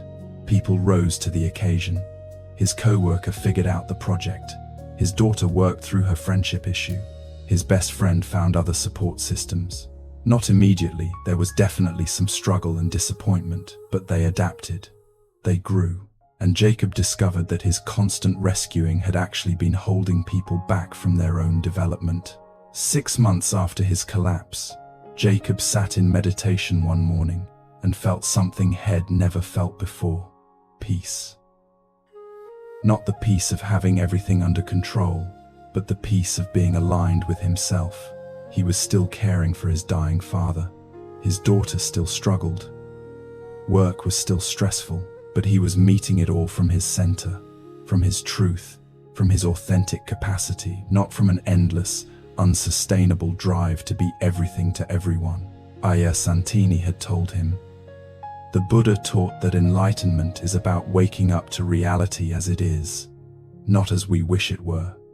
The reality is, you're human, you have limits, you have needs, you cannot save everyone, but you can show up authentically from your center and trust that your authentic presence is the greatest gift you can offer.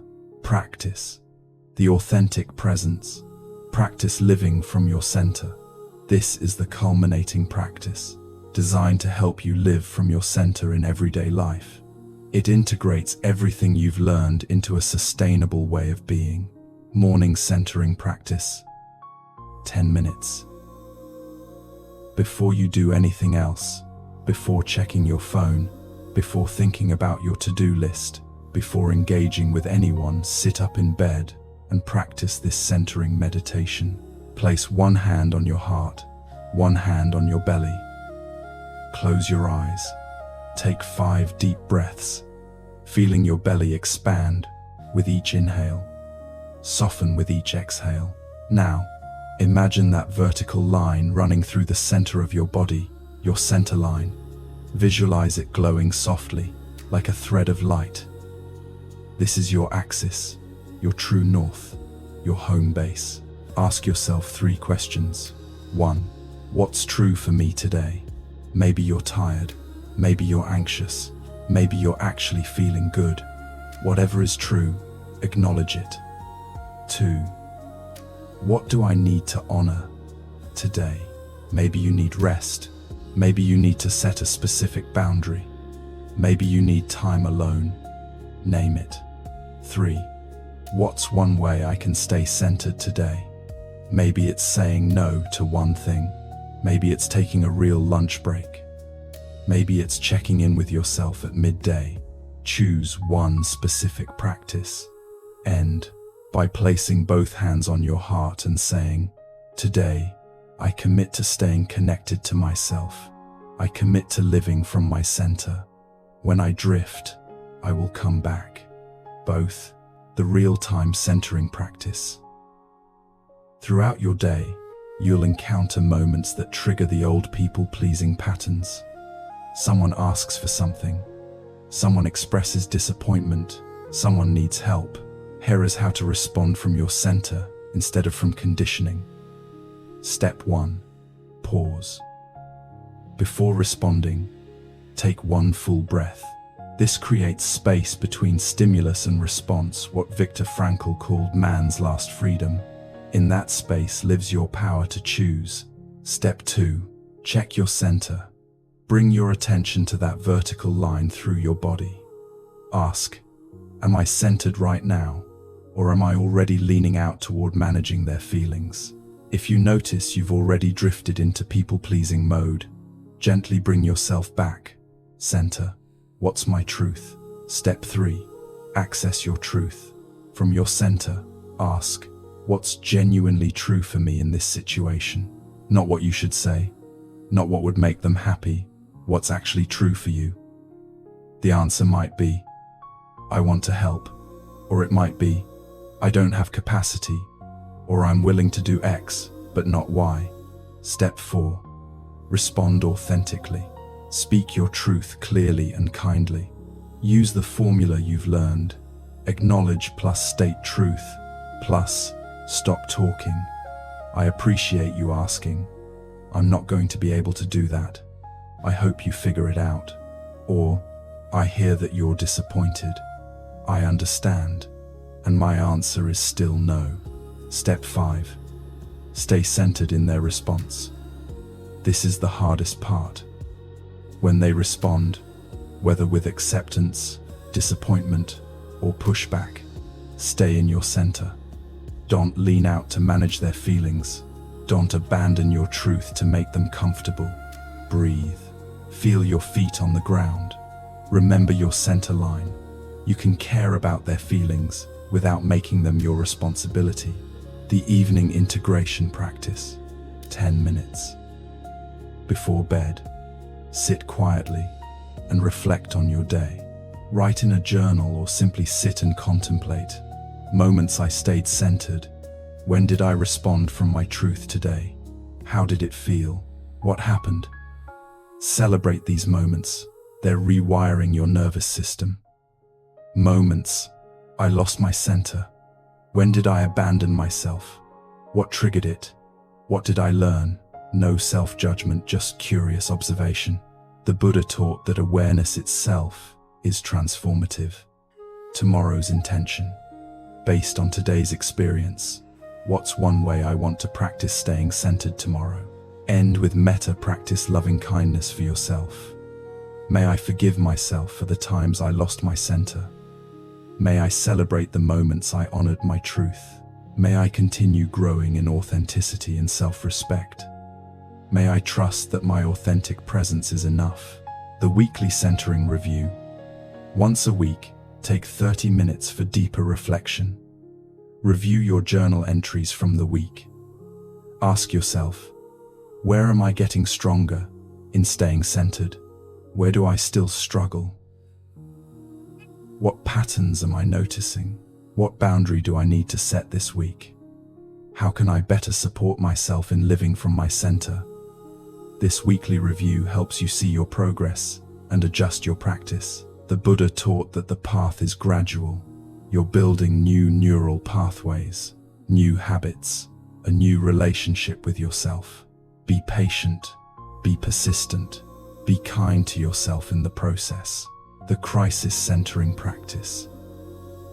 For moments when you're really triggered, when someone's anger or disappointment feels overwhelming, when the old patterns are pulling hard, when you feel yourself collapsing into people-pleasing, use this emergency centering practice.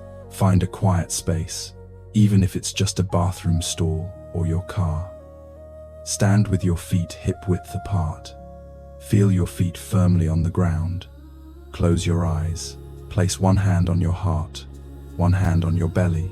Take 5 very deep breaths in through your nose for 4 counts. Hold for 4. Out through your mouth for 6. With each exhale, imagine roots growing from your feet deep into the earth, anchoring you. Now say out loud, or whisper if you can't speak out loud. I am here. I am present. I am centered. I have a right to my truth. I can care about others without losing myself. I am enough, exactly as I am. Repeat until you feel your nervous system settling. Then ask, from my center, what's my truth right now? Trust whatever arises. Then go back into the situation and speak or act from that centered place. The integration, living as your authentic self. You've journeyed through 9 teachings. You've learned about the roots of people-pleasing, the practice of boundaries, the distinction between guilt and intuition, the power of radical honesty, the importance of reconnecting with yourself, and finally, how to live from your center. But here is the ultimate truth the Buddha taught. All of this practice, all of this work, isn't about becoming someone new. It's about returning to who you actually are, beneath all the conditioning. The Buddha called this your Buddha nature, your fundamental wholeness, your inherent worthiness, the essential you that was always there but got buried under layers of performance and accommodation. You don't need to be fixed. You need to be freed. Freed from the beliefs that your worth depends on your usefulness. Freed from the fear that saying no makes you unlovable. Freed from the exhausting performance of trying to be everything to everyone. The peace you're seeking isn't out there, in finally getting everyone to approve of you, in finally doing enough to earn love, in finally perfecting the art of being available to everyone. The peace is right here, in this moment, when you stop abandoning yourself and simply be who you are. This doesn't mean you stop caring about others. The Buddha's path is one of compassion, after all, but it's compassion that includes yourself. It's love that doesn't require self-betrayal. It's service that doesn't deplete you. It's presence that doesn't erase you. As you continue this practice, remember, you will backslide. You will have moments where you fall back into old patterns, where you say yes when you mean no, where you abandon your center to keep someone else comfortable. This is normal. This is human. The Buddha didn't teach perfection, he taught practice. When you notice you've drifted, simply come back to your center, again and again. That's the practice. Each time you come back, you're strengthening the neural pathway that says, I matter, my truth matters, I'm allowed to take up space. Each time you honor a boundary, you're teaching your nervous system, I'm safe, even when others are disappointed. Each time you respond authentically, instead of performing, you're becoming more fully yourself. The world doesn't need more people pleasers. It needs people who are genuinely present, authentically themselves, and able to show up from a place of fullness rather than depletion. It needs people who can say yes from genuine generosity and no from self-respect. It needs you, the real you, centered and whole. This is your invitation. Stop performing. Stop shrinking. Stop abandoning yourself. Come home to your center. Live from your truth. Trust that your authentic presence, flawed, limited, human, and real, is not just enough. It's exactly what this world needs. May you be happy. May you be at peace. May you be free from the suffering of people-pleasing. May you live from your center, now and always. Your journey continues. If you've read this far, you've taken a significant step. Not because reading changes everything, but because reading means you're ready. Ready to stop performing. Ready to reclaim your peace. Ready to come home to yourself. The Buddha once said that the longest journey is the journey inward. For people pleasers, this journey feels especially daunting because you've spent so long traveling outward, extending yourself toward others, reading their needs, molding yourself to their expectations. The path back to yourself might feel unfamiliar, even frightening, but it's the only path that leads to real peace. Everything you've learned in these teachings, the understanding of your conditioning, the practice of boundaries, the distinction between guilt and wisdom, the art of radical honesty, the work of self-reconnection, the practice of living from your center, these aren't just concepts to intellectually grasp. They're practices to embody, skills to cultivate, a new way of being to grow into, one conscious choice at a time. You won't master this overnight. There will be days when you fall back into old patterns, when you say yes reflexively, when you abandon yourself to keep someone else comfortable. On those days, remember, the Buddha taught that awakening isn't a single moment. It's a continuous practice of noticing when you've drifted and gently coming back.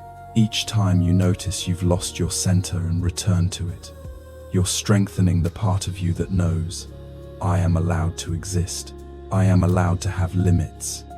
I am allowed to be myself. The transformation you're seeking doesn't require you to become someone different. It requires you to remember who you've always been beneath the layers of conditioning. Someone whole, someone worthy, someone whose needs matter just as much as anyone else's. This isn't selfishness. This is the foundation of genuine compassion. You cannot pour from an empty cup, and you cannot offer authentic love from a place of depletion and resentment. Here is what I hope you'll carry with you from these teachings. Your worth is not contingent on your usefulness. You don't have to earn the right to exist by constantly serving others. Your value is inherent, not achieved. The Buddha taught that all beings have Buddha nature, that fundamental wholeness and worthiness, you included. Especially you. Saying no is not a failure of kindness. It's an act of honesty. It's the courage to show up as you actually are, rather than as you think you should be. The people who truly love you don't need you to be limitless. They need you to be real. Your peace is not somewhere out there, waiting for you to finally do enough, be enough, give enough, to deserve it.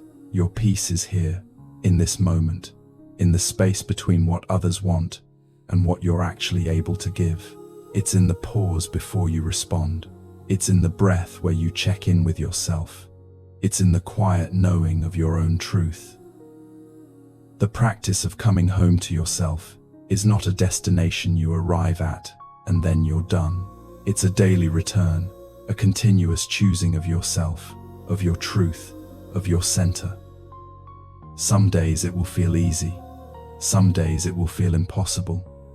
Both are part of the path. The Buddha taught that the path itself is the goal. Each moment you practice staying centered, each boundary you honor, each time you speak your truth, these aren't steps toward peace. They are peace, happening right now. You might be wondering, what if I do all this work and people leave? What if setting boundaries means I end up alone? Here is the truth, and it might be hard to hear, but it's also liberating.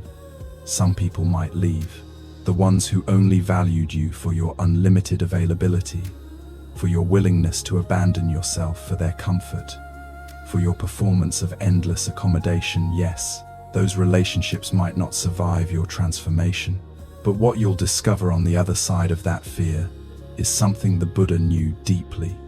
Real love doesn't require you to disappear. Real love can hold your boundaries. Real love respects your truth. The relationships that survive your journey back to yourself, those are your real relationships. And they'll be deeper, more authentic, more nourishing than anything you had when you were performing. And here is the beautiful paradox. When you stop people-pleasing, when you start showing up as your authentic self, you actually become more available for genuine connection. Not more available in time or energy. You might actually be less available in those ways, but more available emotionally, more present, more real. You'll be offering your true self, not a manufactured version designed to make others comfortable. And that true self is what people actually long for, even if they don't know how to ask for it. Remember the practices you've learned. Start each day by asking, what's true for me today? Pause before responding to requests and check in with your center. Practice saying no without apology or over-explanation. Distinguish between guilt and intuition. Set micro-boundaries daily to rebuild trust with yourself. Speak your truth in real time before resentment builds.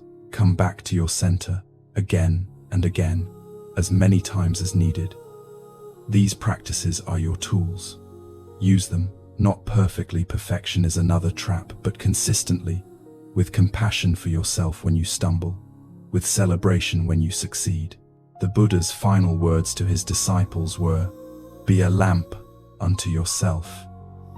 He didn't say, "Be everything to everyone." He didn't say, "Sacrifice yourself for others' comfort." He said, "Be your own light. Find your own center.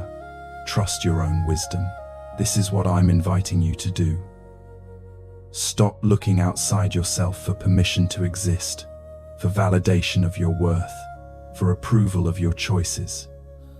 You have everything you need inside you already. You just need to come home to it. Your journey back to yourself is not a journey away from compassion or love or connection. It's a journey toward the only foundation from which real compassion, love, and connection can flow, a foundation of self-respect, self-honesty, and self-honor. When you stand firmly in your own truth, you can meet others in theirs. When you honor your own boundaries, you can respect others' boundaries. When you love yourself, you can love others without losing yourself. This is the peace that's been waiting for you all along, not in some distant future when you finally get it all right, but here, now, in this very moment, when you decide, I matter. My needs are legitimate. I am allowed to take up space. I am enough. The path is here. The practice is now, and you exactly as you are. With all your perceived imperfections and limitations and humanity, you are ready. May you find your way home to yourself. May you discover the peace that comes from living in alignment with your truth. May you know, deeply and unshakably, that your authentic presence is not just enough, it's exactly what this world needs. Welcome home. Continue your journey with us. If these teachings resonated with you, if you felt something shift as you read, if you're ready to continue this journey of coming home to yourself, I invite you to join our community. Subscribe to the Buddhist Story channel for weekly teachings that blend ancient Buddhist wisdom with modern psychological insight. Each video explores a different aspect of living with peace, authenticity, and compassion in today's world. From handling difficult emotions to navigating toxic relationships, from releasing perfectionism to cultivating genuine self-love. This isn't just content to consume, it's a practice to live. It's a community of people who are all on this same journey, learning to honor themselves while staying connected to others, finding peace not through perfection but through presence. Hit that subscribe button and turn on notifications so you never miss a teaching. Share this video with someone who needs to hear that it's okay to have boundaries, that saying no isn't selfish, that coming home to yourself is the most compassionate thing you can do for yourself and for everyone you love. In the comments below, I'd love to hear. What's one boundary you're committing to set this week? What's one truth you need to speak? What's one way you're going to honor yourself today? Your sharing might be exactly what someone else needs to hear to take their first step. Remember, you don't have to do this alone. You don't have to figure it all out by yourself. We're in this together, a community of people learning to live from our centers, to speak our truths, to honor our humanity. Subscribe now, and let's continue this journey together. Until next time, may you be at peace. May you be free. May you live from your center, always. With loving kindness, Buddhist Story.